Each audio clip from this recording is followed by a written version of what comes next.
Yeah, dear listeners, this is breaking news. This very moment is hitting all over the place.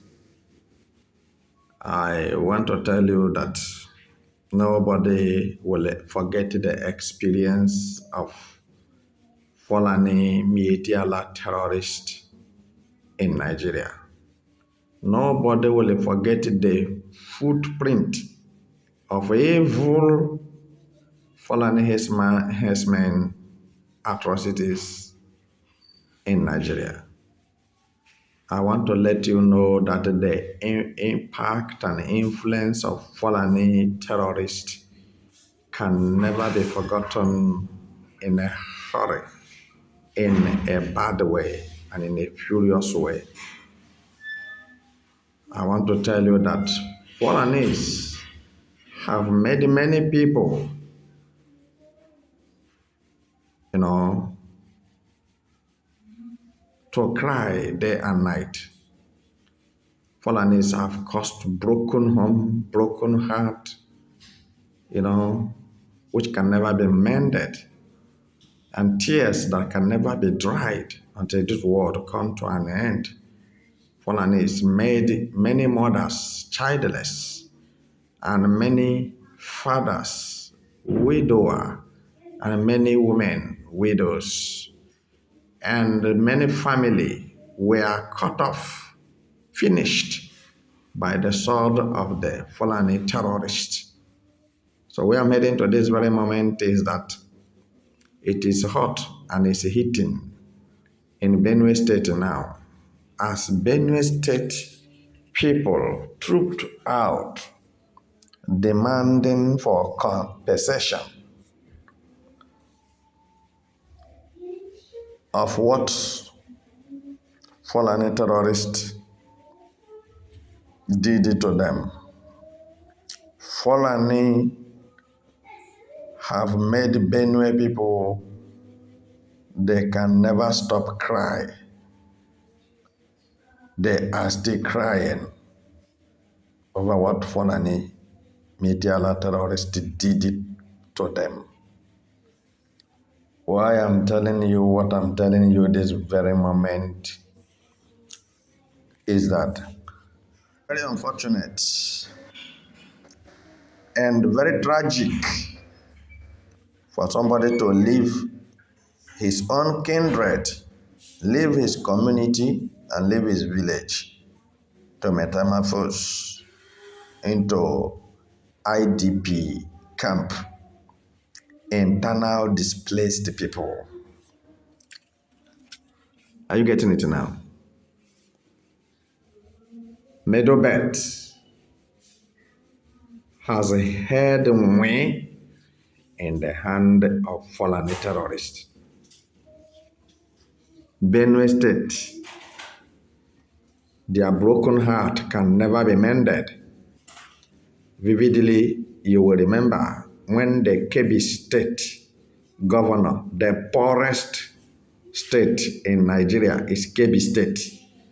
When the governor of Kebbi State visited Benue State, when Fulanis were busy massacring Benue State people, and after all, they will call it a communal clash. It's land grabbing. They are dragging land that does not belong to Fulanis. Fulanis are not Nigerians. But Leti Buhari is not a Nigerian.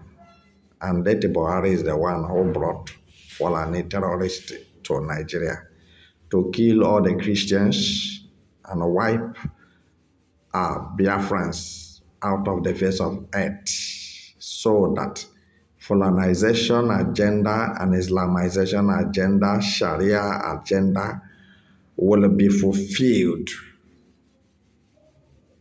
But little did he know that he cannot finish killing Christians and Biafrans, and he will die.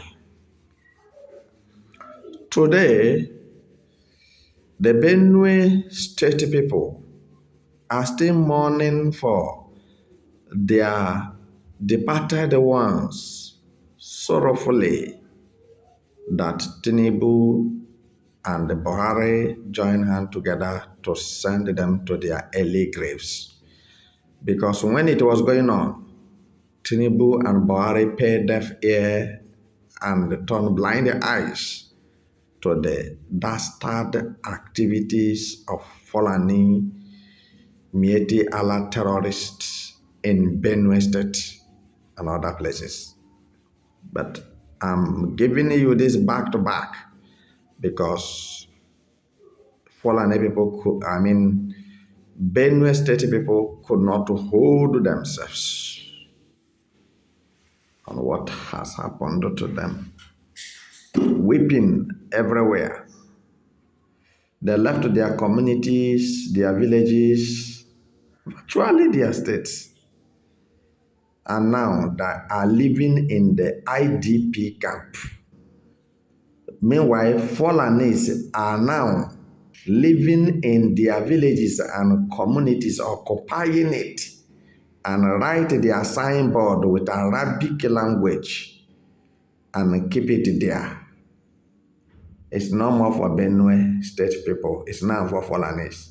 And this tells you that this is not a holy war. This is not a jihadist war. It is land grabbing, land occupation, Fulanization, Islamization, and Sharia law to be implemented in Nigeria. So to say that every part of Nigeria must hit their head on the ground in the name of worshiping God, which I believe that there is freedom of worship in the whole world. You don't force somebody, you don't intimidate somebody to follow you and worship whatever you are worshiping. And if you are a true worshiper of the Almighty God, you don't kill, you don't shed blood. It's against the law of Almighty God. Thou shalt not kill. Thou shalt not commit murder. Are you getting it? But Fulani barged in with violence. Whether you like it or not, they will destroy you, destroy your property, destroy your household, and get whatever they want and get away with it. There is no government in Nigeria. There is no police in Nigeria. There is no DSS in Nigeria. There is no military in Nigeria. Virtually, Nigeria is a lawlessness country. Lawlessness contraption. Now the people are crying today. They are tired of living in IDP camp, internal displaced people. IDP camp is not their ancestral homes where their children and their husbands and wives and daughters and brothers and sisters and uncles and cousins and nephews were massacred in a cold blood and nobody said a word. They wept and died with impunity killings. And it's none of the business of Nigeria government. And the whole world was watching because of the little profit they make from Nigeria crude oil or from Biafran crude oil. It made the whole world to fold their hands and keep watching. And genocide is being committed here and there in the land of Nigeria. So, my people, yes, they took them there, open pump pipe for them, probably put light for them, generator for them to be seen, and supplying them medicine and quality food and what have you. But let me ask you, the necessary amenities of life, where is education? Where is school? That the children from Benue State will attend?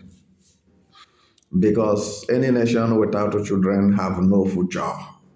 But the politicians in Nigeria does not think about the future of Nigeria. And this is why they don't care to build reasonable hospital. They don't care to build reasonable school, reasonable university in Nigeria. They don't care to dualize the road and make it a good place for all. They don't care about infrastructure. They don't care about foreign investment. They don't care about local investors. They don't care about necessary amenities that can give life um, I mean, test. When you arrive that place, you see that the atmosphere is conducive enough for human inhabitant. They don't care about it. They only care about themselves and their timeline. If it's 4 years, if it is 8 years, what they focus is on how many trillion he was able to steal. If you are stealing in millions, you are not grounded in criminality. You must be a pure and ordained and confirmed criminal before you become a politician in Nigeria. So believe it, love it or leave it. I'm telling you the truth. There's nothing you can do about it.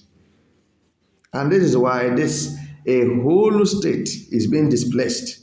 And what the government could do is to go and buy tampol, rubber, Macintosh, and construct huts for the whole state to be living there. Where is school for children? Where is churches where they learn moral educations? Where is hospitals? Where is freedom? You are running democracy. This is an autocratic and oligarchy government, family and friends government, right from Buhari to Tinubu. What are you talking about? Remember that KB state governor gave Benue state people 30 million naira, which Dr. Paul Enenche of Dunamis Church said no, they should take their money and go. They should take their money and get out of this place. The Benue people don't need 30 million naira. So is it the reason why that you people sent the terrorists, the Fulanis, to come and massacre Benue people? We don't need such a bribe. It's a bribe. It's a bloody money. We don't need it. Paul NH sent them packing. Go with your money. We don't need it. But today, Benue people are demanding for compensation and at the same time for them to return to their ancestral lands where Fulanis are occupying now. What did you say to this video I'm making? Make it go viral, because there are people who have low mentality. Their IQ is very low. There's no, if you like, talk it 1,000 times, they will not understand it. What has happened to Benue people is applicable to Plateau State, is applicable to Nasarawa State, applicable to Niger, applicable to Borno State, applicable to Kaduna State, applicable to Biafra land as a whole, applicable to Yoruba land, applicable to every crane and corner in Nigeria. But Nigerians are not ready to speak up to fight evil. And that is why Tinubu and his cohorts decided to take them for granted. So, ladies and gentlemen, try to understand that you cannot change the truth. If you go back to that, your ancestral land, the ancestral home, for you to farm on your land, have Tinubu, in his capacity as the president of Nigeria, remove all the Fulanis who are illegally occupying your father's compound now.